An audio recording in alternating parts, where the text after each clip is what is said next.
아줌마 간호사관 몇 기야? 우리 아빠는 스타 장군이야. 패기 넘치던 그녀. 하지만 그녀가 기술을 물어본 아줌마는 아빠보다 높은 투스타였고 이후 박살나는 참교육 이야기입니다. 구독과 좋아요를 해주시면 더 좋은 사연으로 보답하겠습니다. 대한민국 군 엘리트 양성의 심장, 대전광역시 유성구에 위치한 자운대. 그 중에서도 국군간호사관학교는 가장 엄격한 규율과 숭고한 헌신을 상징하는 곳이었다. 매년 봄이면 100위의 천사가 되겠다는 부푼 꿈을 안고 전국의 수재들이 모여드는 곳. 하지만 이 신성한 요람의 가장 깊은 곳, 1학년 생활관에서는 그 꿈이 악몽으로 변해가고 있었다. 생도 윤슬. 새벽 2시 생활관 전체가 소등된 지 오래인 시각. 싸늘한 목소리가 어둠을 갈랐다. 1학년 신입생도인 윤슬이 공포에 질린 얼굴로 침상에서 뛰쳐나왔다. 네. 중대장 생도님. 그녀의 앞에는 4학년 중대장 생도 마유라가 팔짱을 낀 채 서 있었다. 한치의 흐트러짐 없는 완벽한 자세였지만 그녀의 눈빛은 신입생도를 향한 노골적인 경멸과 잔인한 유희로 번들거렸다. 내일 제출할 야전 외상 간호사례 연구 보고서. 다 되었나? 아직 마무리가 조금 남았습니다. 아직? 마유라의 목소리가 한 톤 높아졌다. 그녀는 윤슬의 관물대를 발로 거칠게 찼다. 쾅 하는 쇠 부딪히는 소리가 조용한 복도를 울렸다. 내가 언제까지 하라고 했지? 자정까지 아니었나? 그런데 감히 잠을 자? 마유라는 윤슬의 멱살을 틀어쥐지는 않았지만 손가락으로 그녀의 이마를 강하게 밀쳤다. 내까짓 게 뭔데 내 시간을 낭비하게 만들어. 너 하나 때문에 내 졸업 평점이 깎이면 내가 책임질 건가? 내 부모님이? 윤슬은 입술을 깨물었다. 눈물이 쏟아질 것 같았지만 여기서 울면 괴롭힘은 2배가 될 터였다. 이 보고서는 마유라의 졸업 필수 과제였다. 하지만 지난 한 달간 마유라는 이 과제를 포함한 자신의 모든 과제를 1학년 생도인 윤슬에게 떠넘겼다. 이것은 단순한 군기 잡기가 아니었다. 명백한 착취이자 범죄였다. 오늘 밤 안에 끝내. 그리고 내용 부실하면 너희 1학년 동기들 전원 주말 내내 연병장 뺑뺑이 돌릴 줄 알아. 알겠어? 윤슬은 차라리 자신이 맞는 것이 낫다고 생각했다. 이 끔찍한 부조리가 어떻게 가능한 것인가? 이유는 단 하나였다. 마유라의 아버지는 강원도 홍천에 주둔한 제11기동사단 예하 제13기계 화보병 여단장인 육군 준장 마동필이었다. 별 하나. 그 무게는 사관학교 내에서 절대적이었다. 특히 1학년 훈육을 담당하는 황치수 소령은 마 준장의 힘을 등에 업고 다음 중령 진급을 노리는 인물이었다. 그는 마유라의 만행을 모르는 척 눈 감아 주었고 심지어 윤슬이 용기를 내어 소원 수리를 제출했을 때 오히려 그녀를 불러내어 선배의 가르침을 왜곡해서 받아들이지 말라며 면박을 주었다. 학교는 썩은 가지를 잘라낼 의지가 없었다. 마유라는 그 썩은 가지 위에서 가장 화려하게 피어난 독버섯이었다. 그날 밤 윤슬은 다시 잠들지 못했다. 그녀는 마유라의 보고서를 작성하는 대신 떨리는 손으로 작은 수첩을 찢어 편지를 쓰기 시작했다. 이것이 발각되면 자신은 퇴교당할지도 몰랐다. 하지만 더 이상은 버틸 수 없었다. 그녀는 이 편지가 과연 닿을 수 있을지 확신하지 못했다. 이 거대한 자운대 안에서 자신의 목소리를 들어줄 사람이 있기는 할까? 편지의 수신일란에 그녀는 대한민국군 의료계에 살아있는 전설 단 한 사람의 이름을 적었다. 국군 수도병원장님 귀하. 경기도 성남시 분당구. 대한민국군 의료의 최전선이자 마지막 보루 국군 수도병원. 병원장 집무실에서 한 여성이 막 도착한 군사 우편물을 확인하고 있었다. 그녀의 어깨에는 빛나는 2개의 별 육군 소장 채송하였다. 국군간호사관학교 출신으로 야전 의무대와 전후방 각급 병원을 거쳐 여성으로서는 드물게 장성급 지위에 오른 인물. 그녀는 전장에서의 냉철한 판단력과 환자를 향한 뜨거운 헌신으로 강철 장미라는 별명으로 불렸다. 현재는 대한민국 군 병원의 상징인 국군 수도병원장이라는 막중한 임무를 수행 중이었다. 수많은 결제 서류와 보고서들 사이에서 유독 삐뚤빼뚤한 글씨로 긴급이라 적힌 낡은 봉투 하나가 그녀의 눈길을 사로잡았다. 발신지는 그녀의 모교 대전 자운대였다. 최송화 소장은 직감적으로 그것이 평범한 편지가 아님을 깨달았다. 그녀는 조용히 봉투를 개봉했다. 손톱으로 눌러 쓴 듯한 절박한 편지의 내용은 충격적이었다.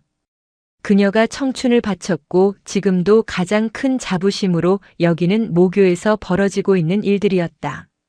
특정 생도가 장성인 아버지를 뒷배경으로 신입 생도들을 착취하고 논문과 보고서를 대필시키며 훈육관조차 이를 묵인하고 있다는 고발이었다.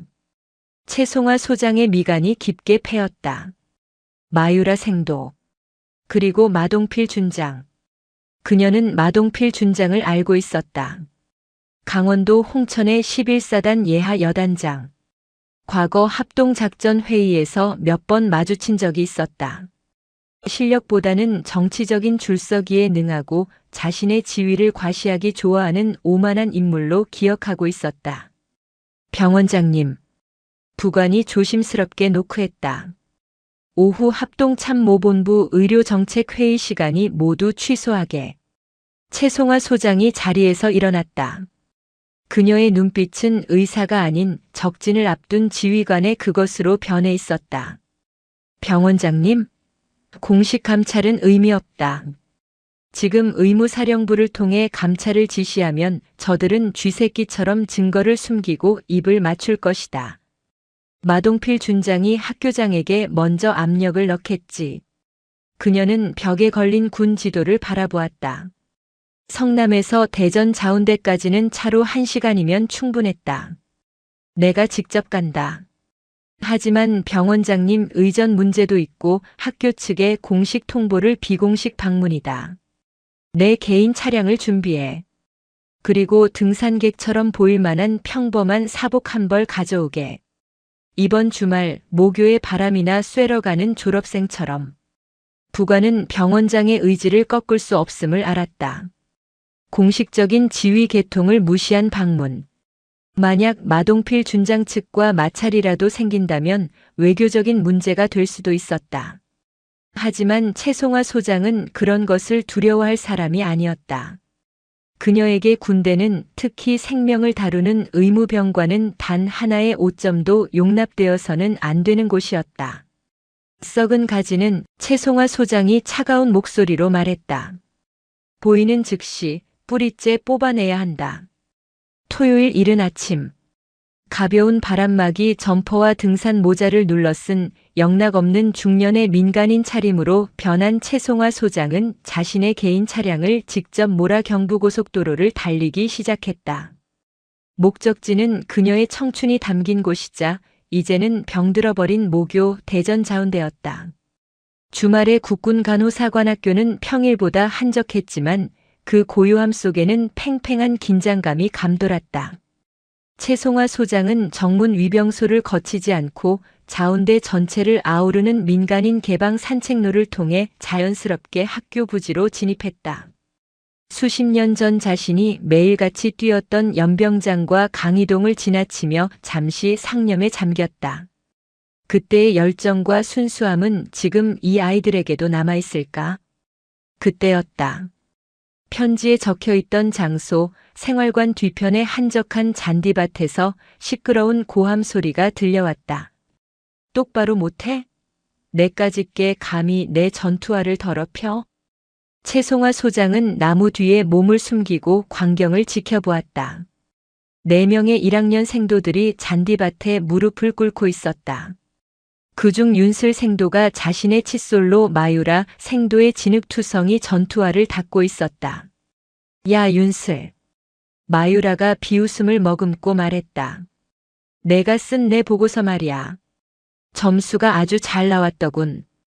교수가 칭찬하던데. 넌 역시 공부 머리는 없고 이런 잔머리랑 손재주만 있나 봐. 안 그래? 대답 안 해? 이래서 배경 없는 것들은. 마유라는 윤슬이 닦던 전투화로 그녀의 어깨를 툭 찼다. 윤슬이 균형을 잃고 잔디밭에 넘어졌다. 그것은 명백한 선을 넘은 모욕이었다. 채송화 소장은 더 이상 지켜볼 수 없었다. 그녀는 나무 뒤에서 천천히 걸어 나왔다.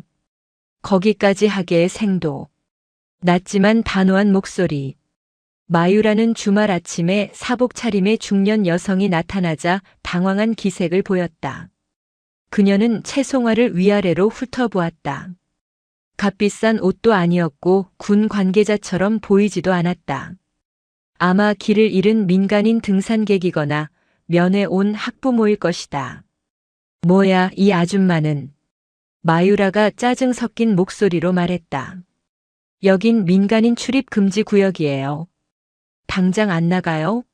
학생들을 일으켜 세우게. 채송화가 차분하게 명령했다. 마유라는 어이가 없었다. 어디서 굴러온 아줌마가 감히 자신에게 명령을 하는가? 아줌마, 지금 나한테 명령하는 거예요? 내가 누군지 알고 이래? 당신 군인이야? 군인이냐고. 마유라가 채송화에게 손가락질하며 소리쳤다. 그녀는 이 상황이 재밌다는 듯 웃기까지 했다. 딱 보니까 여기 출신 같은데. 간호사관학교 나왔어? 그래, 아줌마는 간호사관이면 몇 기야? 밝혀봐라. 그것은 간호사관학교 출신에게는 가장 모욕적인, 기술을 따지는 공격적인 질문이었다. 채송화 소장은 모자를 살짝 들어 올렸다. 그녀의 눈은 강철처럼 차가웠다. 내 기술을 알면 자네가 감당할 수 있겠나? 뭐? 감당? 하. 마유라는 이 상황이 너무나 우스웠다. 이 아줌마가 진짜 겁대가리를 상실했네. 좋아, 내 기수는 밝혀줄게. 나는 이 학교 4학년 중대장생도 마유라다. 그리고 우리 아버지는 장성이다. 강원도 11사단 13여 단장이신 마동필 준장님이라고. 힘도 없는 아줌마가 어디서 감히 기수를 논해. 당장 안 꺼져? 마유라는 채송화의 어깨를 거칠게 밀치려 손을 뻗었다. 헌병 불러서 영창에 쳐넣어버리기 전에. 바로 그 순간이었다. 마유라 생도. 지금 뭐하는 짓이야? 멀리서 헐레벌떡 뛰어온 훈육관 황치수 소령이 이 광경을 목격했다. 그는 마유라가 민간인과 시비가 붙은 것을 보고 사태를 수습하기 위해 달려왔다. 그는 우선 마유라 생도의 편을 들어 민간인을 윽박지를 생각이었다. 어떤 분이신데 감히 생도 교육에. 황치수 소령은 말을 잇지 못했다. 그는 달려오던 기세 그대로 그 자리에 얼어붙었다. 사복 차림의 중년 여성. 하지만 그 얼굴은 자신이 매달 국방일보와 군 의료정보 체계에서 수없이 보았던 전군 의료의 상징이자 자신의 모교가 배출한 최고 위급 선배 국군수도병원장의 얼굴이었다. 황치수 소령의 얼굴이 새하얗게 질렸다. 그의 다리가 사시나무처럼 떨리기 시작했다. 그는 자신의 군 생활 중 가장 큰 목소리로 외쳤다. 온몸에 피가 역류하는 기분이었다. 성, 병원장님께 대하여 경례. 정적이 흘렀다. 마유라는 황치수 소령이 왜 저 아줌마에게 경례를 하는지 이해할 수 없었다. 황소령, 지금 뭐 하는 거예요? 저 아줌마한테. 무릎 꿇고 있던 1학년 생도들도 어리둥절한 표정으로 고개를 들었다. 채송화 소장은 자신을 밀치려던 마유라의 손을 가볍게 붙잡았다. 그리고 황치수 소령을 향해 싸늘하게 말했다. 황소령, 자네는 훈육관이라는 자가 이 광경을 보고도 지금까지 뭘 했나? 병원장님, 그게 아니라 저는. 황치수 소령은 말을 더듬었다. 마유라는 그제야 병원장이라는 단어를 알아들었다. 하지만 믿을 수 없었다. 국군 수도병원장. 그 자리는 별을 단 장군이 가는 곳이었다. 아줌마 당신, 최송화 소장이 마유라를 바라보았다. 내가 몇 기냐고 물었겠다. 최송화 소장이 자신의 주머니에서 신분증을 꺼내 마유라의 눈앞에 내밀었다. 거기에는 선명한 2개의 별과 함께 육군 소장 최송화라는 이름이 박혀 있었다. 내 기수는 자네 아버지가 감히 고개도 들지 못할 기수다. 그녀는 마유라를 지나쳐 황치수 소령에게 다가갔다. 그리고 자네 아버지가 가진 별 하나가 내 어깨에 달린 별 2개보다 많아 보이나 마유라 생도. 마유라의 오만했던 얼굴이 무너져 내리기 시작했다. 성, 병원장님께 대하여 경례. 황치수 소령의 목소리는 공포에 질려 갈라져 나왔다. 그가 외친 병원장이라는 호칭은 대한민국 군대에서 오직 단 한 사람, 국군 수도병원장에게만 허락된 것이었다. 마유라의 손은 최송화 소장의 어깨를 밀치려던 그 자세 그대로 허공에 멈춰버렸다. 그녀의 머릿속은 하얗게 비어버렸다. 병원장? 저 아줌마가? 국군 수도병원장은 육군 소장, 별 2개짜리 장군이 맡는 보직이었다. 황소령, 지금 뭐 하는 겁니까? 저 아줌마한테 무슨... 마유라가 말을 채 끝마치기도 전에 최송화 소장이 그녀의 손목을 가볍게 하지만 뿌리칠 수 없는 힘으로 잡아내렸다. 그리고 자신의 점퍼 주머니에서 신분증을 꺼내 마유라의 눈앞에 들이밀었다. 군복을 입지 않은 사진. 하지만 그 아래 선명하게 박힌 2개의 별. 그리고 이름 석자. 육군 소장 최송화. 마유라의 동공과 지진처럼 흔들렸다. 황치수 소령이 두려워한 것은 저 여자의 계급만이 아니었다. 그 이름이었다. 최송화. 국군간호사관학교가 배출한 전설. 야전 의무대에서 수십 년을 구르며 남성 군인들도 오르기 힘든 투스타 장군에 오른 괴물. 윗선의 그 어떤 아첨도 청탁도 통하지 않아 강철 장미라 불리는 여자. 자신의 모교 후배들에게는 하늘 같은 존재이자 동시에 가장 두려운 존재. 내가 몇 기냐고 물었겠다. 최송화 소장이 마유라의 눈을 똑바로 꿰뚫어 보며 말했다. 그녀의 목소리는 분노로 떨리지 않았다. 오히려 얼음장처럼 차가웠다. 내 기수는 자네가 감히 입에 담을 수 없는 기수다. 그리고 자네가 그 투아이케이 자랑하던 자네 아버지 마동필 준장. 그가 사관생도 시절 나를 복도에서 마주쳤다면 감히 숨도 제대로 쉬지 못했을 기수란 말이다. 마유라의 다리가 풀리기 시작했다. 최송화 소장은 더 이상 마유라를 상대할 가치도 없다는 듯 그녀를 지나쳐 부들부들 떨고 있는 황치수 소령 앞에 섰다. 황치수 소령. 네. 병원장님. 자네는 1학년 훈육관이다. 자네의 임무는 신입 생도들이 올바른 가치관을 가진 장교로 성장하도록 이끄는 것이다. 그런데 자네는 지금 무얼 했나? 최송화 소장은 바닥에 나뒹구는 칫솔을 구둣발로 툭 찼다. 칫솔에는 흙과 전투와 광약이 엉겨 붙어 있었다. 자네는 생도의 인격이 짓밟히는 것을 방관했다. 아니, 적극적으로 동조했지.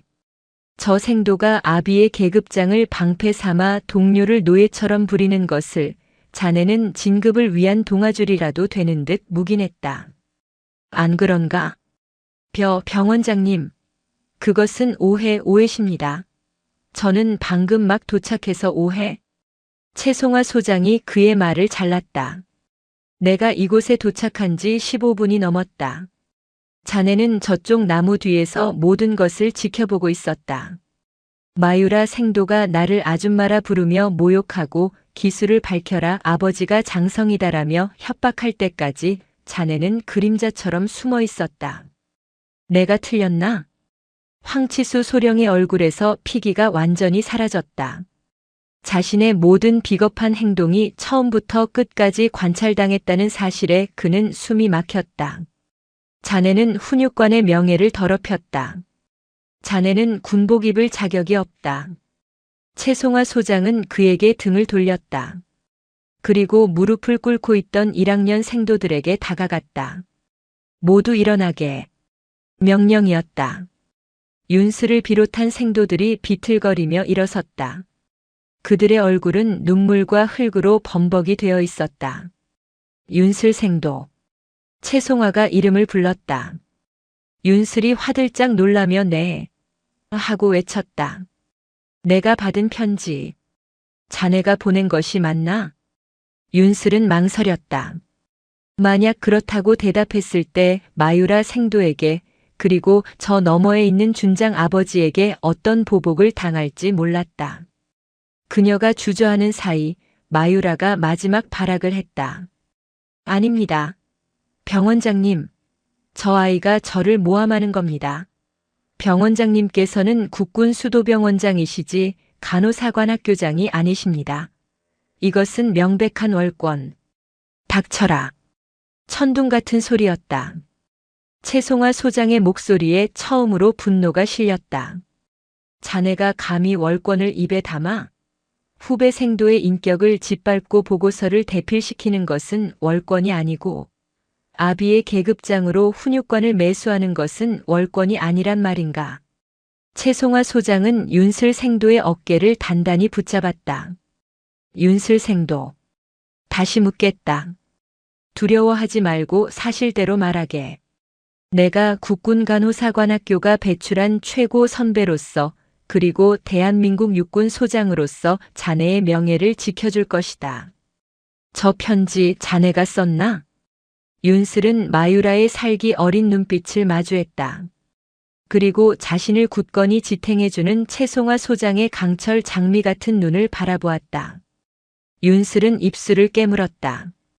그리고 모든 것을 걸고 외쳤다. 네, 제가 썼습니다. 그 한마디는 둑을 무너뜨리는 물꼬가 되었다. 마유라 중대장 생도는 상습적으로 저희 1학년 생도들에게 자신의 보고서와 졸업 논문까지 대필시켰습니다. 거부하는 생도에게는 가혹 행위를 일삼았고 황치수 소령님께 보고했지만 소령님은 오히려 저희를 협박하며 묵인하셨습니다. 모든 진실이 터져나왔다. 마유라의 얼굴이 잿빛으로 변했다. 윤슬 생도. 자네가 어떻게 나를. 황치수 소령은 윤슬이 아니라 마유라를 원망했다. 모든 것이 틀어졌다는 것을 깨달았다. 바로 그때였다. 주말 아침에 소란을 보고받고 달려온 국군간호사관학교장, 육군 준장 계급의 교장이 헐레벌떡 뛰어왔다. 채 장군님, 이게 어찌 된 일입니까? 여기까지 어인 행차로. 교장은 눈앞의 광경을 보고 입을 다물지 못했다. 자신의 훈육관이 넋이 나간 채 서 있고 최고 학년 생도와 신입 생도들이 대치하고 있으며 그 중심에 강철 장미가 버티고 서 있었다. 채송화 소장은 교장에게 경례를 받을 틈도 주지 않고 말했다. 학교장, 지금 당장 전생도 비상 소집하게. 그리고 황치수 소령, 자네는 직무를 정지하고 교내 헌병대에 인계한다. 마유라 생도는 감찰 조사가 끝날 때까지 내 집무실에서 대기시켜. 교장은 이 일을 달 생각조차 하지 못했다. 그리고 채송화 소장은 자신의 휴대폰을 꺼내 수도병원 부관에게 전화를 걸었다. 지금 즉시 성남 국군 수도병원 본부 직할 감찰실과 헌병대를 자운대로 출동시키게. 특별 복무 감찰이다. 혐의는 직권 남용, 가혹 행위, 그리고 수뢰. 뇌물을 받았다는 뜻이었다. 황치수 소령은 그 자리에서 다리가 풀려 주저앉았다. 채송화 소장은 마지막으로 마유라를 바라보았다. 자네가 그토록 믿었던 아버지의 별이 얼마나 하찮은 것인지 이제부터 깨닫게 될 것이다. 마유라는 그 자리에 얼어붙었다. 자신의 세계가 아버지가 만들어준 견고했던 성이 모래처럼 무너져 내리고 있었다. 국군간호사관 학교장 집무실. 교장은 자신의 자리에도 앉지 못하고 안절부절 못하며 서 있었다. 반면 교장의 자리에 앉아 있는 것은 채송화 소장이었다. 그녀는 성남에서 출발한 감찰팀을 기다리며 차분하게 서류를 검토하고 있었다. 방 한쪽 구석에는 마유라 생도가 초조하게 입술을 깨물며 서 있었다. 고요함을 깬 것은 교장실의 직통 전화벨이었다. 교장이 흠칫 놀라며 수화기를 들었다. 충성. 학교장 육군 준장네? 네, 그렇습니다. 잠시만 기다려 주십시오. 교장이 수화기를 손으로 막고 최송화 소장에게 거의 기어들어가는 목소리로 말했다. 최 장군님, 강원도 11사단 13여 단장 마동필 준장입니다. 최송화 소장은 서류에서 눈을 떼지 않고 손을 내밀었다. 바꾸게. 교장이 황급히 수화기를 넘겼다. 최송화 소장입니다. 최 장군, 지금 뭐 하는 짓입니까? 수화기 너머로 마동필 준장의 격앙된 목소리가 터져 나왔다. 그는 자신이 상대하는 이가 별 2개짜리 선배 장군이라는 사실을 애써 무시하려는 듯 고압적인 전투부대 지휘관의 목소리를 냈다. 아무리 수도 병원장이라지만 여긴 엄연히 육군교육사령부 관할 구역이요. 내 딸이 재학 중인 학교에 무단으로 들어와 생도를 겁박하는 게 당신이 말하는 군인 정신입니까? 최송화 소장은 수화기를 귀에서 살짝 떼었다가 그의 말이 끝나자 조용히 입을 열었다. 마동필 준장. 아니, 마 장군. 그녀는 일부러 계급을 낮춰 불렀다. 자네가 지금 걱정해야 할 것은 자네의 관할 구역이나 지휘 계통 따위가 아닐 텐데. 자네 딸이 지금 무슨 짓을 했는지 보고받았나? 후배 생도들 수십 명의 보고서와 졸업 논문까지 대필시킨 정황이 있네.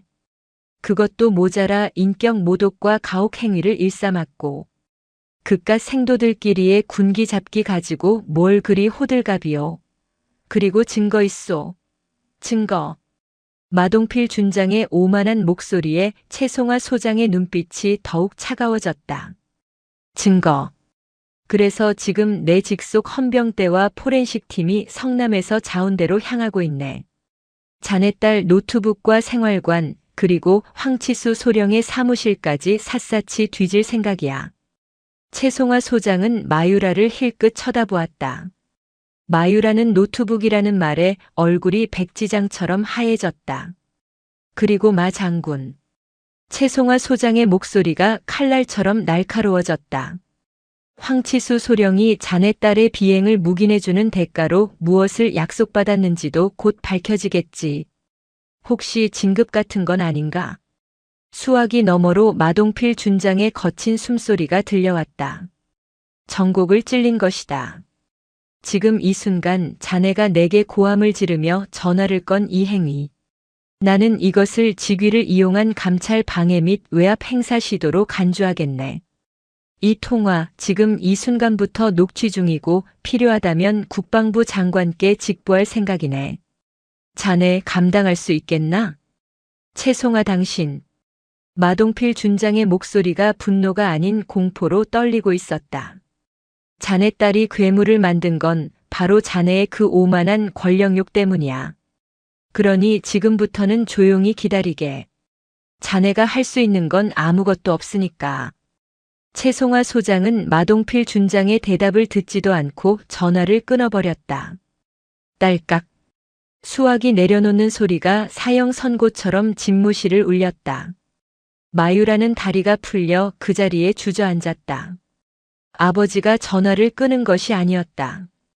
저 여자가 감히 자신의 아버지가 건 전화를 끊어버렸다. 자신의 가장 강력하고 절대적이었던 방패가 육군 준장 마동필이라는 이름이 저 여자 앞에서 산산조각 나는 순간을 목격한 것이다. 그때 집무실 문이 열리고 감찰실장이 보고했다. 병원장님, 감찰팀 도착했습니다. 마유라 생도 생활관에서 노트북 확보했습니다. 마유라는 이제 모든 것이 끝났다고 생각했다. 감찰팀은 곧바로 노트북 검증에 들어갔다. 결과는 끔찍했다. 윤슬 최종, 김지영 수정본, 박수진 보고서 수백 개의 파일이 발견되었다. 심지어 날짜별로 정리된 폴더에는 각 생도들의 약점이 적힌 메모 파일까지 나왔다. 동시에 황치수 소령의 휴대폰에서는 그가 마동필 준장에게 보낸 아첨 가득한 문자 메시지들이 쏟아져 나왔다. 준장님, 따님은 제가 잘 모시겠습니다. 다음 달 진급 심사 준장님만 믿겠습니다. 증거는 차고 넘쳤다. 교장과 감찰관들은 경악을 금치 못했다. 최송화 소장은 모든 증거 자료를 넘겨받았다. 그리고 마유라에게 다가갔다. 마유라 생도. 자네가 믿었던 힘은 모래성이었어. 이제 자네에게 남은 것은 아무것도 없네. 마유라는 고개를 들지 못했다. 그녀의 눈에서 뜨거운 눈물이 쏟아지기 시작했다. 그것은 억울함의 눈물이 아닌 생전 처음 느껴보는 완전한 패배와 절망의 눈물이었다. 몇 시간 뒤 국군간호사관학교 역사상 가장 무거운 징계위원회가 열렸다. 학교장과 주요 교수들, 훈육관들이 침통한 표정으로 앉아 있었다. 최송화 소장은 상석인 학교장 옆자리가 아닌 감찰관 자격으로 맨 끝자리에 앉아 모든 것을 지켜보고 있었다. 마유라 생도와 황치수 소령이 피고인처럼 위원회 앞에 섰다. 황치수 소령은 이미 모든 것을 포기한 표정이었다. 증거가 너무도 명백했다. 수뢰 및 직무유기, 직권남용. 그의 군 생활은 여기서 끝이었다. 위원회는 만장일치로 황 소령의 파면 및 구속 수사를 의결했다. 그는 헌병들에게 끌려나가며 마유라를 원망스럽게 노려보았지만 마유라는 그를 쳐다보지도 못했다. 이제 마유라의 차례였다. 교장이 증거 자료를 들어보이며 물었다. 마유라 생도. 이 모든 사실을 인정하는가? 마유라는 입술을 깨물었다. 부정할 수가 없었다. 인정합니다. 교수들 사이에서 탄식이 터져나왔다. 수석을 다투던 가장 촉망받는 생도의 타락이었다. 교장이 무거운 목소리로 선언했다. 사관학교의 명예를 실추시키고 동료 생도들에게 회복할 수 없는 상처를 준 바 본교 교칙에 의거 마유라 생도의 퇴교를 명한다. 퇴교. 마유라의 눈앞이 하얘졌다. 지난 4년간의 노력이, 아버지의 기대가, 자신의 모든 것이 물거품이 되는 순간이었다. 그때였다. 잠깐. 회의 내내 침묵을 지키던 최송화 소장이 손을 들었다. 모든 시선이 그녀에게 쏠렸다.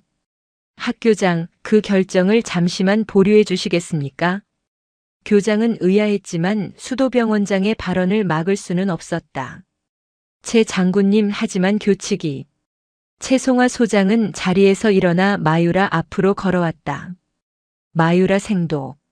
자네는 퇴교당하는 것이 마땅해. 자네는 간호장교로서 가장 중요한 공감과 헌신의 가치를 짓밟았어. 마유라는 고개를 숙인 채 눈물만 흘렸다. 하지만 최송화 소장의 목소리가 조금 낮아졌다.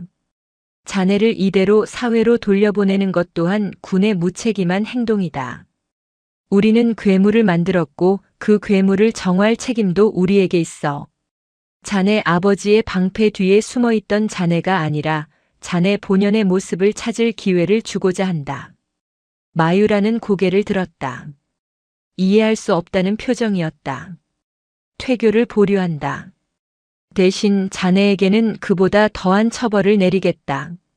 최송화 소장은 교장을 바라보며 자신의 처방을 내놓았다.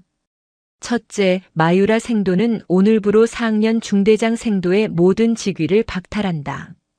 둘째, 마유라 생도는 졸업까지 남은 기간 1학년 생도들과 동일한 생활관에서 동일한 규율 하에 생활한다. 셋째, 그리고 이것이 가장 중요하다. 마유라 생도는 앞으로 2달간 학교의 모든 굳은 일을 전담한다. 교수가 물었다. 굳은 일이라 하시면? 학교 전체 식당의 잔반 처리, 전생도 생활관의 공용 화장실 및 샤워실 청소. 이 모든 것을 마유라 생도 혼자 담당한다. 매일. 단 하루도 빠짐없이. 위원회는 술렁였다. 이것은 육체적인 처벌을 넘어선 4학년 생도에게 가할 수 있는 가장 큰 정신적 굴욕이었다. 차라리 퇴교를 시켜주십시오. 마유라가 처음으로 소리쳤다. 자존심이 허락하지 않았다. 자신이 그토록 무시했던 1학년들 앞에서 청소부 취급을 받으라는 것이었다. 싫은가? 최송화 소장이 차갑게 물었다. 그렇다면 지금 당장 짐을 싸서 나가게. 아무도 말리지 않아. 하지만 자네가 그토록 경멸했던 그 잔무는, 자네가 그토록 무시했던 그 아랫사람들은 누군가는 매일 묵묵히 해야 하는 일이다. 자네는 그들의 고귀한 노동 위에서 군림하려 했을 뿐 한 번도 그들의 입장이 되어본 적이 없지. 최송화 소장은 마유라의 눈을 똑바로 응시했다. 나는 자네에게 참교육의 기회를 주는 것이다. 자네가 그토록 짓밟았던 이들의 고통을 몸으로 직접 느껴보라는 것이야. 자네가 버린 명예를 되찾을 수 있는 마지막 기회다. 바로 그때 회의실 문이 열리고 마동필 준장이 들어섰다. 그는 홍천에서 급히 날아온 듯 했다. 장군의 위엄이 아닌 초췌하고 패배한 군인의 얼굴을 하고 있었다. 그는 교장과 최송화 소장을 향해 깊이 허리를 숙였다. 제 장군님, 학교장님, 모든 것은 제 불찰입니다. 제 딸을 군의 뜻에 맡기겠습니다. 그는 마유라에게 다가가 떨리는 목소리로 말했다. 유라야, 받아들여라. 이것이 아버지가 너에게 해줄 수 있는 마지막 방패다. 마유라는 무너졌다. 아버지가 자신을 포기한 것이 아니었다. 아버지가 자신의 죄를 인정하고 자신에게 마지막 기회를 구걸하고 있었다. 마유라는 바닥에 무릎을 꿇었다. 하겠습니다. 그녀는 최송화 소장을 올려다보며 흐느꼈다. 그 처벌 받겠습니다. 최송화 소장은 고개를 끄덕였다. 좋다. 그리고 마지막 조건이 하나 더 있다. 그녀는 문을 열어 복도에서 기다리던 윤슬 생도를 불렀다. 자네의 이 모든 반성과 복무는 매일 저녁 윤슬 생도에게 직접 보고하고 승인을 받아야 한다. 자네가 가장 고통스럽게 했던 사람에게 자네의 변화를 직접 증명해 보여라. 그것은 마유라에게 내려진 강철 장미의 가장 혹독하고도 자비로운 처방이었다. 제가 되어버린 그녀의 자존심 위에서 과연 새로운 싹이 돋아날 수 있을까? 다음 날 새벽 5시. 국군간호사관학교의 기상 나팔 소리가 울리기 1시간 전 마유라는 눈을 떴다. 징계위원회의 결정이 내려진 후 그녀는 4학년들이 머무는 명예동 생활관에서 쫓겨나 1학년들이 생활하는 신념동의 가장 구석진 창고로 쓰이던 1인실에 배정받았다. 그녀의 관물대에서 화려했던 4학년 중대장 생도의 견장과 리더십을 상징하던 노란색 끈이 모두 사라졌다. 대신 그 자리에는 가장 기본적인 1학년 생도의 민무늬 견장과 청소용 고무장갑 한 켤레가 덩그러니 놓여 있었다. 그녀의 첫 임무는 아침 식사 배식이 시작되기 전 학교 본관 중앙 화장실 청소를 마치는 것이었다. 마유라는 어젯밤 아버지 마동필 준장이 망연자실한 표정으로 학교를 떠나던 모습을 떠올렸다. 아버지는 그녀에게 아무 말도 하지 않았다. 그 침묵이 내가 내 모든 것을 망쳤다고 소리치는 것보다 더 고통스러웠다. 차라리 퇴교당할 걸. 그녀는 이를 악물었다. 하지만 최송화 소장이 했던 말을 기억했다. 자네가 버린 명예를 되찾을 수 있는 마지막 기회다. 그녀는 이것이 단순한 처벌이 아니라 자신과 아버지가 군복을 벗지 않기 위해 치러야 하는 굴욕의 대가임을 알았다. 차가운 새벽 공기를 가르며 본관 화장실에 도착했을 때 그녀는 역한 냄새에 숨을 참아야 했다. 수백 명의 생도가 사용하는 공간이었다. 그녀는 평생 이런 일을 해본 적이 없었다. 손이 떨렸다. 할 수 있어. 그녀는 고무장갑을 끼고 가장 더러운 변기 칸으로 들어가 무릎을 꿇었다. 수세미에 락스를 묻혀 타일을 문지르기 시작했다. 차가운 타일의 냉기가 무릎을 통해 뼛속까지 스며들었다. 자신의 처지가 변기 안의 오물과 다를 바 없다고 느껴졌다. 그때 화장실 문이 열리고 아침 점호를 준비하던 1학년생도 몇 명이 들어왔다. 그들은 무릎을 꿇고 변기를 닦고 있는 마유라를 보고 그 자리에 얼어붙었다. 어제까지만 해도 자신들을 대가리 박아시키던 하늘 같던 4학년 중대장 생도였다. 생도들은 겁에 질려 뒷걸음질 쳤다. 마유라는 고개를 들 수 없었다. 얼굴이 불타는 것 같았다. 그녀의 오만했던 자존심이 락스 냄새와 함께 산산조각 나고 있었다. 1시간이 넘는 사투 끝에 청소를 마쳤을 때 그녀의 온몸은 땀과 오물 냄새로 범벅이 되었다. 하지만 쉴 틈이 없었다.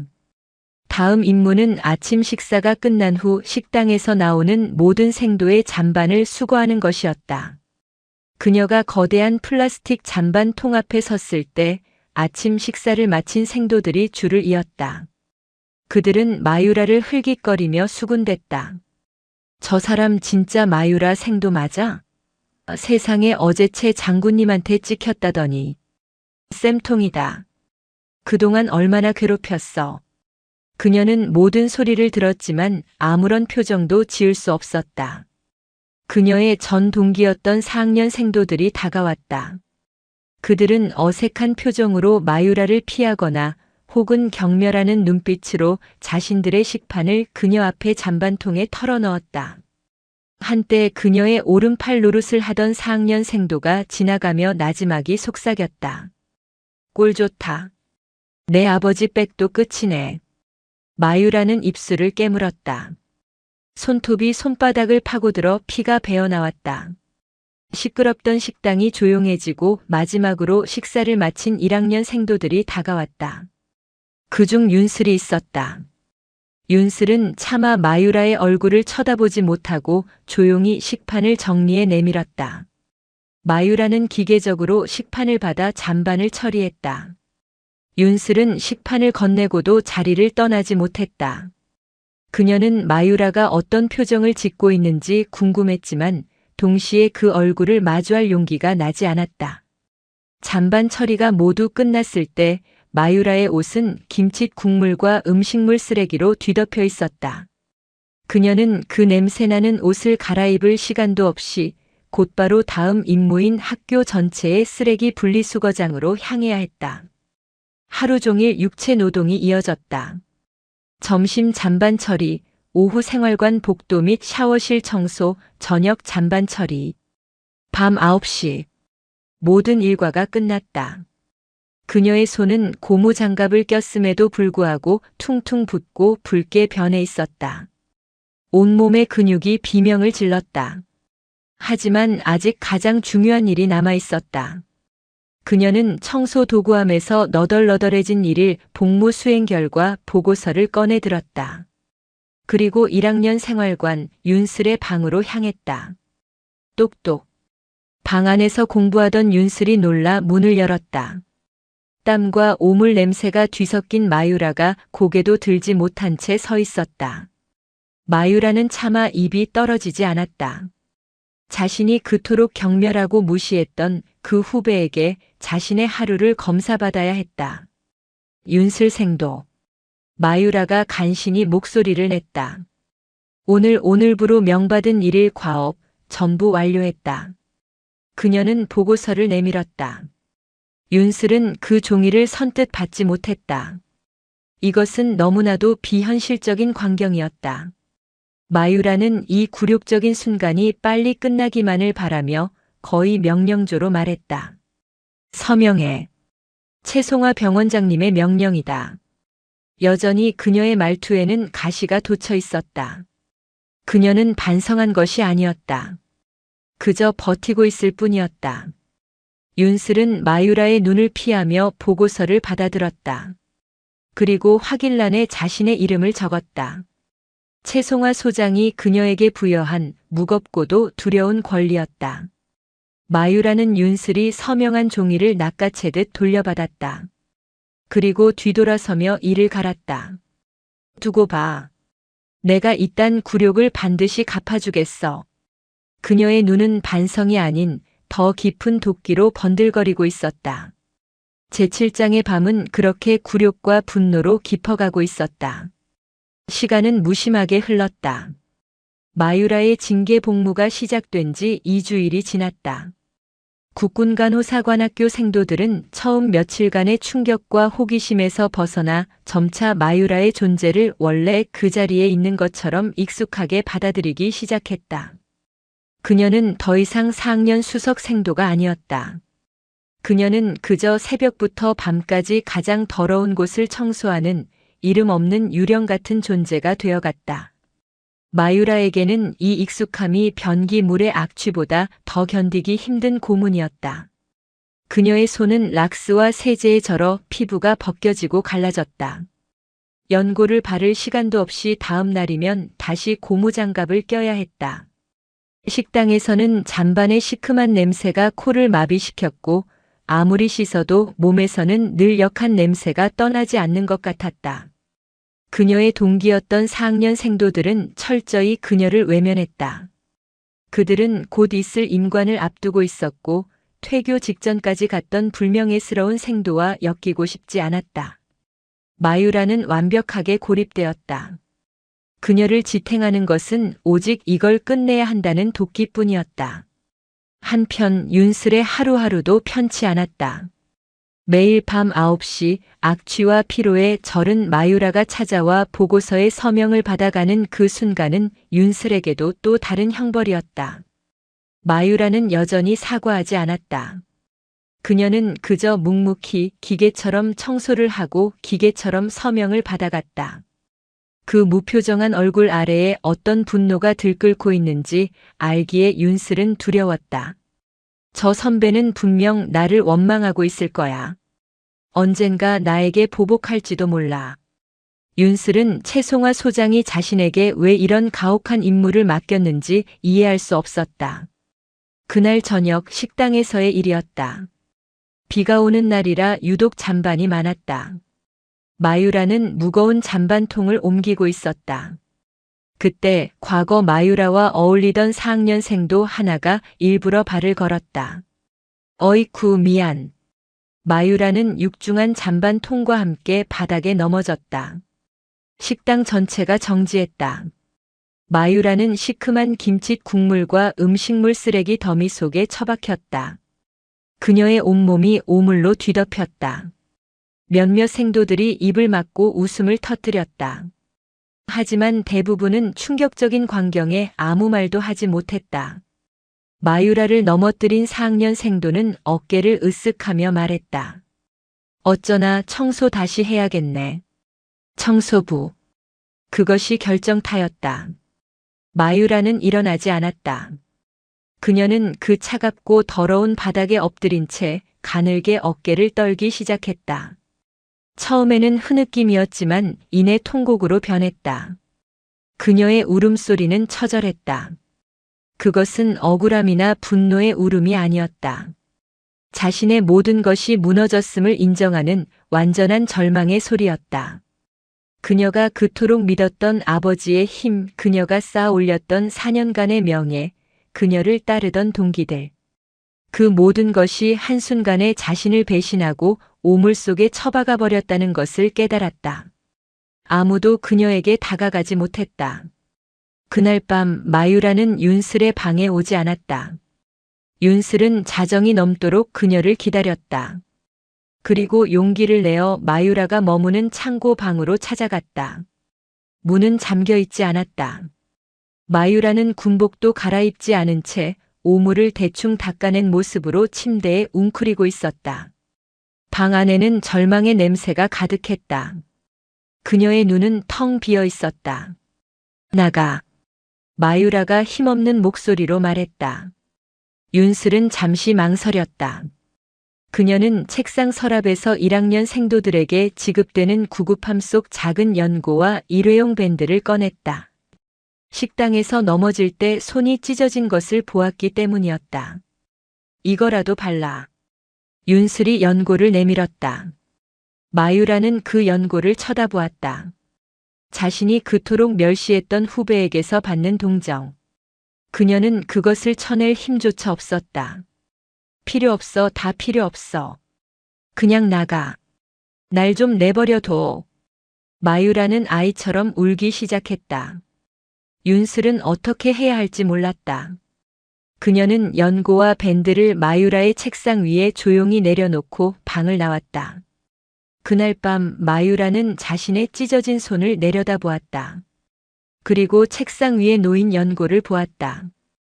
그녀는 한참을 울다가 떨리는 손으로 연고를 집어들었다. 차가운 연고가 상처에 닿자 따끔한 고통이 느껴졌다. 그 고통은 자신이 살아있음을, 그리고 이 지옥이 현실임을 깨닫게 했다. 그녀의 도끼는 사라졌지만 그 자리에는 아무것도 남지 않았다. 마유라가 식당에서 무너진 지 일주일이 지났다. 그녀는 더 이상 분노하지도 절망하지도 않았다. 그녀는 마치 영혼이 빠져나간 인형처럼 새벽에 일어나 묵묵히 청소를 하고 잔반을 처리하고 밤이 되면 방으로 돌아갔다. 그녀의 눈에는 도끼도 생기도 없었다. 윤슬은 매일 밤 그녀의 방을 찾아갔다. 마유라는 더 이상 보고서를 쓰지 않았고 윤슬도 서명을 요구하지 않았다. 윤슬은 그저 마유라가 상처에 바를 새 연고를 책상에 두고 나올 뿐이었다. 두 사람 사이에는 어떤 대화도 없었다. 한편 성남 국군수도병원. 최송화 소장은 윤슬이 매일 밤 자필로 작성해 보내는 마유라 생도 관찰 보고서를 읽고 있었다. 마유라 생도는 더 이상 반항하지 않습니다. 하지만 반성하는 것 같지도 않습니다. 그저 텅 비어 있습니다. 병원장님, 저는 제가 지금 무엇을 하고 있는지 모르겠습니다. 이것이 병원장님께서 원하신 결과입니까? 최송화 소장은 보고서를 내려놓았다. 그녀의 표정은 알 수 없었다. 부관. 네, 병원장님. 강원도 11사단. 마동필 준장건은 어떻게 되어가고 있나? 국방부 감찰실에서 직권 남용 및 수뢰 혐의로 내사를 진행 중입니다. 곧 공식 수사로 전환될 듯합니다. 황치수 소령이 자신의 진급을 대가로 마 준장에게 정기적으로 금품을 상납한 정황을 자백했습니다. 그렇군. 최송화 소장은 자리에서 일어났다. 자운대로 차를 준비하게. 이번에는 공식 방문이다. 학교장에게 미리 연락해두게. 다음 날 오후 최송화 소장은 육군 소장 정복을 완벽하게 차려입고 국군간호사관학교에 도착했다. 그녀는 학교장과 짧은 면담을 마친 뒤 곧장 마유라가 청소 중인 본관 화장실로 향했다. 마유라는 락스 냄새가 진동하는 바닥에 무릎을 꿇고 타일 줄눈을 닫고 있었다. 일어나게 마유라 생도. 차가운 목소리에 마유라가 고개를 들었다. 정복을 입은 최송화 소장의 모습은 지난번 사복 차림과는 비교도 안 되는 위압감을 뿜어내고 있었다. 병원장님. 마유라는 황급히 일어나 경례했다. 최송화 소장은 그녀의 손을 내려다보았다. 굳은 살이 박이고 피부가 벗겨져 더 이상 사관생도의 손이라고는 볼 수 없었다. 자네 아버지가 곧 구속될 걸세. 마유라의 텅 비었던 눈이 흔들렸다. 황치수 소령이 모든 것을 자백했네. 자네 아버지는 자네 하나를 위해 자신의 명예와 군 생활 전부를 던졌고 결국 모든 것을 잃게 되었지. 자네 때문에. 최송화 소장의 말은 칼날이 되어 마유라의 가슴을 찔렀다. 자네가 지금 여기서 이렇게 넋을 놓고 있는다고 해서 자네 아버지가 저지른 죄나 자네가 저지른 죄가 사라지지 않아. 자네는 지금 동정받을 피해자가 아니야. 자네는 이 모든 일의 원흉인 가해자다. 그럼 저더러 어쩌란 말입니다. 마유라가 처음으로 소리쳤다. 저는 이미 모든 걸 잃었습니다. 아버지도 명예도 동기들도. 차라리 그때 퇴교를 시켜주시지 왜 저를 이 비참한 곳에 남겨두셨습니까? 그걸 알기 위해 내가 왔다. 최송화 소장은 마유라를 지나쳐 화장실 거울 앞에 섰다. 자네가 잃은 것은 아버지의 빽과 헛된 자존심뿐이야. 자네가 아직 잃지 않은 것이 있지. 바로 간호사관 생도라는 신분과 시간이다. 최송화 소장은 마유라를 돌아보았다. 나는 자네를 벌주기 위해 이 일을 시킨 것이 아니야. 자네가 그토록 경멸했던 가장 낮은 곳의 고통을 몸으로 직접 느끼게 하고 싶었다. 그리고 그녀는 마유라의 눈을 똑바로 응시했다. 자네의 그 썩어 빠진 머릿속을 비워내고 그 자리에 새로운 것을 채워 넣을 기회를 준 것이다. 최송화 소장은 무전으로 학교장을 불렀다. 학교장. 마유라 생도의 징계 내용을 오늘부로 변경한다. 청소 및 잔반 처리는 다른 징계 생도들에게 맡기게. 마유라의 눈이 커졌다. 징계가 끝난 것인가? 대신 마유라 생도는 오늘부터 졸업까지 1학년 생활관에 머무르며 윤슬 생도의 학습 지도를 받는다. 네. 학습 지도라니요? 자네는 지난 한 달간 모든 수업에 빠졌지. 이대로라면 유급 혹은 퇴교다. 1학년 수석인 윤슬 생도에게 자네가 놓친 모든 기초 과목을 다시 배우도록. 매일 밤 윤슬 생도가 자네의 학업 성취도를 승인해야만 하루 일과가 끝나는 것으로 한다. 그것은 청소보다 더한 굴욕일 수도 있었다. 4학년 수석이 1학년 후배에게, 그것도 자신이 괴롭혔던 피해자에게 기초 과목을 과외받으라는 명령이었다. 그리고 윤슬 생도. 최송화 소장은 복도에서 대기 중이던 윤슬을 불렀다. 자네에게도 명령을 내리지. 자네는 마유라 생도에게 기초를 가르치는 대신 마유라 생도가 가진 4학년의 야전 외상 처치 기술과 지휘 통솔 노하우를 모두 전수받도록. 이것은 단순한 징계가 아니다. 두 사람이 서로의 부족한 점을 채우고 서로에게 빚진 것을 갚으라는 처방이다. 최송화 소장은 두 사람을 세워두고 말했다. 마유라 생도. 자네는 자네가 짓밟았던 후배에게서 가장 기본적인 것을 배우는 굴욕을 감내하며 겸손을 배워라. 그리고 윤슬 생도. 자네는 자네를 괴롭혔던 선배의 지식을 받아들이는 용기를 배워라. 그것은 강철 장미의 그 누구도 상상하지 못했던 두 번째 처방이었다. 두 사람은 서로를 가르치고 배우면서 서로의 상처를 직시해야만 했다. 자네들이 진정한 전우가 되는 날. 그것이 자네들의 징계가 끝나는 날이다. 최송화 소장은 두 사람을 남겨두고 집무실을 나갔다. 1학년 생활관의 작은 방 안 두 생도는 어색한 침묵 속에서 서로를 마주보았다. 그들 사이에는 두꺼운 전공 서적 한 권이 놓여 있었다. 첫 번째 수업은 지옥이었다. 최송화 소장이 떠난 다음 날 1학년 생활관의 작은 창고방. 어색한 침묵이 락스 냄새보다 더 독하게 공간을 메웠다. 마유라는 방 한가운데 의자에 뻣뻣하게 앉아 있었다. 윤슬은 문가에 서서 차마 들어오지도 나가지도 못하고 있었다. 마유라는 자신의 처지를 받아들일 수 없었다. 아버지는 구속될 위기고 자신은 4년간 쌓아올린 모든 명예를 잃었다. 그런데 이제 자신이 칫솔로 전투화를 닦게 했던 그 1학년 후배에게 기초 간호학을 배워야 했다. 시작하지. 윤슬이 먼저 용기를 냈다. 그녀는 1학년 전공 서적을 마유라 앞에 책상에 펼쳤다. 어디부터 모르겠나 마유라 생도. 마유라 생도. 중대장 생도라는 호칭이 사라진 그 부름이 비수처럼 꽂혔다. 다 안다. 마유라가 이를 악물고 말했다. 자존심이 허락하지 않았다. 나는 4학년 수석이었다. 1학년 과정을 모를 것 같나? 그럼 윤슬은 물러서지 않았다. 최송화 소장은 그녀에게 용기를 처방했다. 이 환자의 상태에서 왜 항생제보다 수액을 먼저 투여해야 하는지 그 기전을 설명해봐. 그것은 책에 나오는 단순한 지식이 아니었다. 왜를 묻는 질문이었다. 마유라는 말문이 막혔다. 그녀는 수액을 먼저 투여한다는 사실은 알았지만 그 이유를 깊이 생각해 본 적이 없었다. 그녀의 공부는 언제나 아버지를 기쁘게 할 성적을 위한 암기였지 환자를 살리기 위한 이해가 아니었다. 혈압 유지를 위해서겠지. 틀렸다. 윤슬의 목소리는 단호했다. 그건 두 번째 이유다.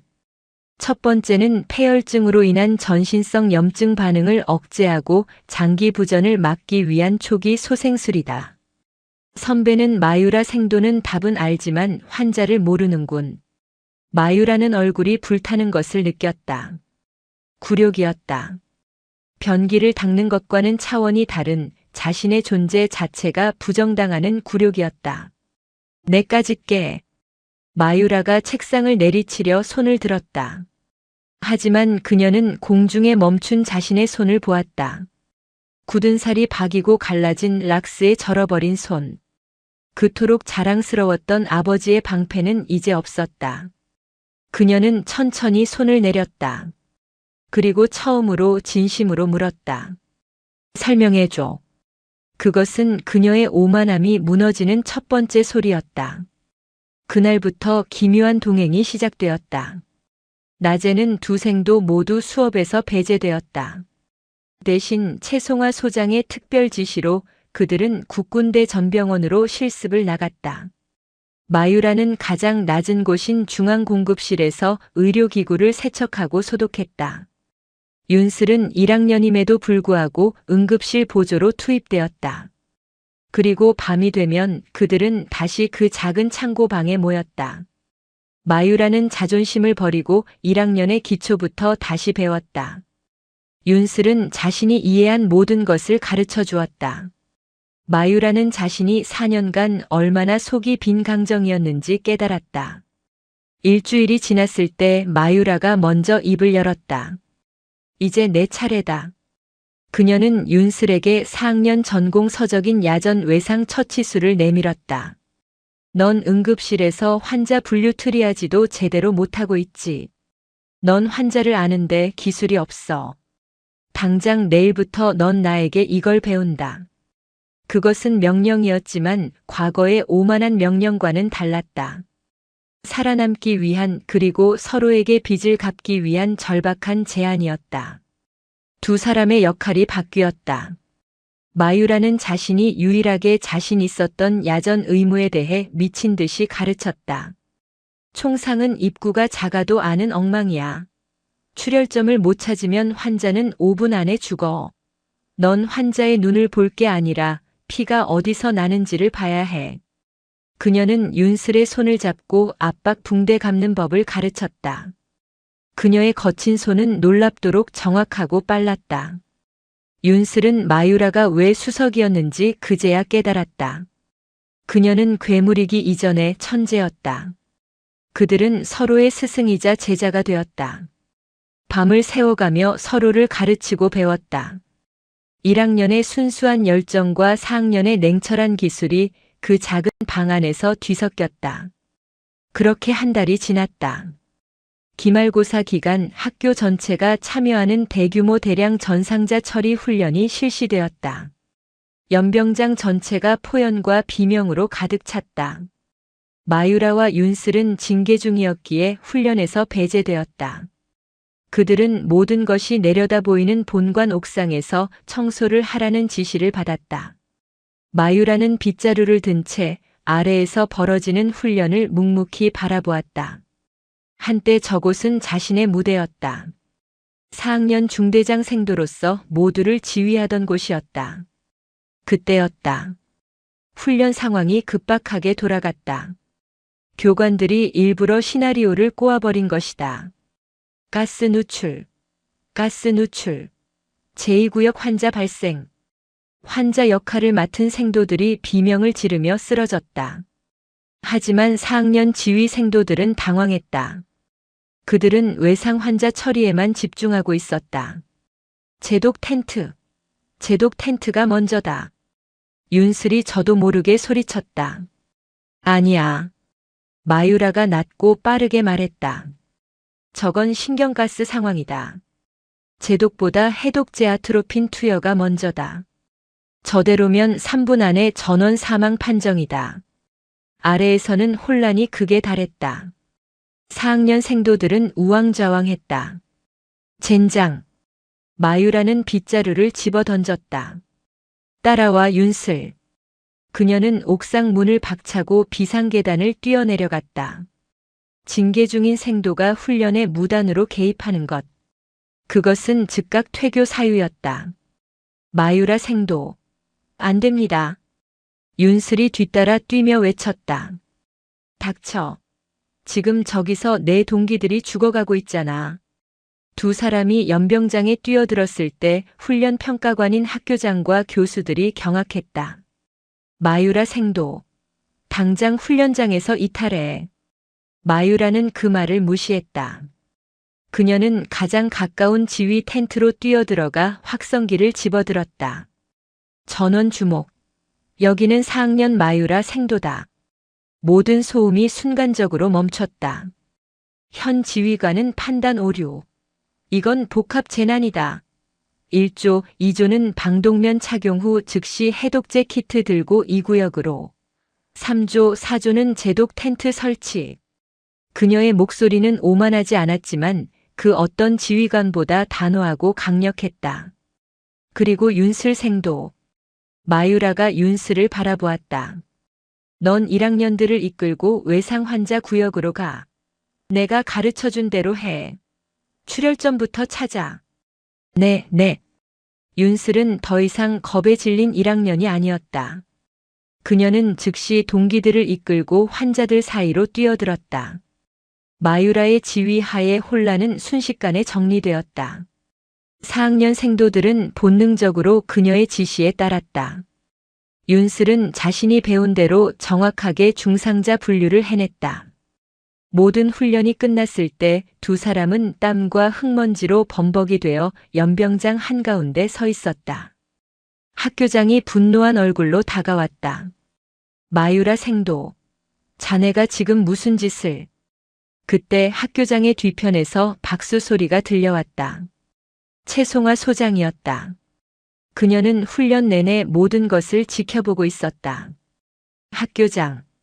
내가 본 훈련 중에 가장 완벽한 대처였다. 최송아 소장은 정복 차림으로 두 생도 앞에 섰다. 마유라 생도. 자네는 명령 불복종으로 중징계를 받아야 마땅하다. 하지만 그녀는 마유라의 눈을 바라보았다. 그 눈에는 더 이상 도끼가 없었다. 오직 환자를 구하겠다는 일념뿐이었다. 자네는 오늘 자네가 잃어버렸던 모든 명예를 그 명령 불복종 하나로 되찾았다. 최송아 소장은 윤슬을 돌아보았다. 윤슬 생도. 자네는 가장 훌륭한 리더의 자질을 보여주었다. 선배의 올바른 지시를 신뢰하고 따르는 용기 말이다. 최송아 소장은 두 사람을 향해 거수 경례를 붙였다. 두 사람의 징계는 오늘부로 모두 해제한다. 마유라와 윤슬은 그 자리에 주저앉아 울었다. 그것은 굴욕도 분노도 아닌 서로를 구원한 전우의 눈물이었다. 그리고 마침내 겨울이 찾아왔다. 졸업과 임관의 날이었다. 차가운 바람이 부는 자운대의 연병장. 졸업생도들의 가족들이 가득했지만 마유라의 자리에는 아무도 오지 않았다. 수감 중인 아버지는 올 수 없었고 어머니는 충격으로 병원에 입원해 있었다. 마유라는 홀로 서 있었다. 하지만 그녀는 외롭지 않았다. 그녀의 시선은 1학년 생도들 대열에 서 있는 윤슬을 향해 있었다. 윤슬도 그녀를 바라보며 작게 고개를 끄덕였다. 졸업생도 마유라.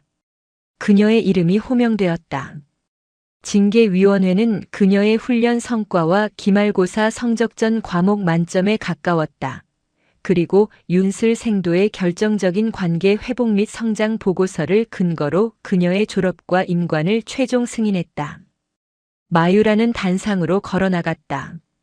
그녀의 어깨에는 다른 동기들과 똑같은 빛나는 육군 소위 계급장이 달려 있었다. 행사의 맨 뒷줄, 연병장이 한눈에 내려다 보이는 언덕 위에는 검은색 승용차 한 대가 서 있었다. 최송아 소장이었다. 그녀는 차에서 내리지 않고 그저 묵묵히 한 생도가 잿더미 속에서 다시 일어나는 광경을 지켜보고 있었다. 모든 행사가 끝나고 생도들이 가족들과 기쁨을 나누고 있을 때였다. 마유라 소위는 부모님 대신 1학년 생활관으로 향했다. 그녀는 짐을 정리하던 윤슬생도 앞에 섰다. 윤슬생도. 그녀는 더 이상 반말을 하지 않았다. 그동안 고마웠습니다. 마유라는 윤슬을 향해 자신이 할 수 있는 가장 완벽하고 절도 있는 거수 경례를 붙였다. 그것은 선배가 후배에게 하는 것이 아닌 한 명의 장교가 자신의 은인에게 바치는 최고의 경이었다. 윤슬의 눈에 눈물이 고였다. 그녀도 서툴게 답례를 올렸다. 졸업 축하드립니다. 마유라 소위님. 마유라는 작은 상자를 내밀었다. 그 안에는 그녀가 징계 기간 중 유일하게 허락받은 월급을 털어 산 만년필 한 자루가 들어있었다. 이걸로 나보다 훨씬 더 훌륭한 장교가 되어 주십시오. 두 사람은 한참 동안 아무 말 없이 서로를 바라보았다.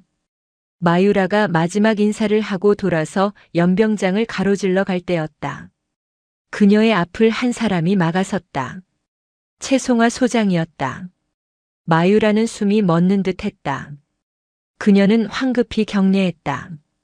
충, 성, 마유라 소위 명받았습니다. 채송화 소장은 그녀의 경례를 받았다. 그녀의 시선은 마유라의 어깨에 달린 소위 계급장이 아닌 굳은 살이 박이고 흉터가 남은 마유라의 두 손에 머물러 있었다. 손이 많이 망가졌군, 마 소위. 괜찮습니다. 이 손은 제가 받아야 할 벌의 흔적입니다. 채송화 소장이 고개를 저었다. 아니, 그건 자네가 스스로 얻어낸 명예의 흉터다. 채송화 소장은 품에서 서류 봉투 하나를 꺼냈다. 마유라의 자대 배치 명령서였다.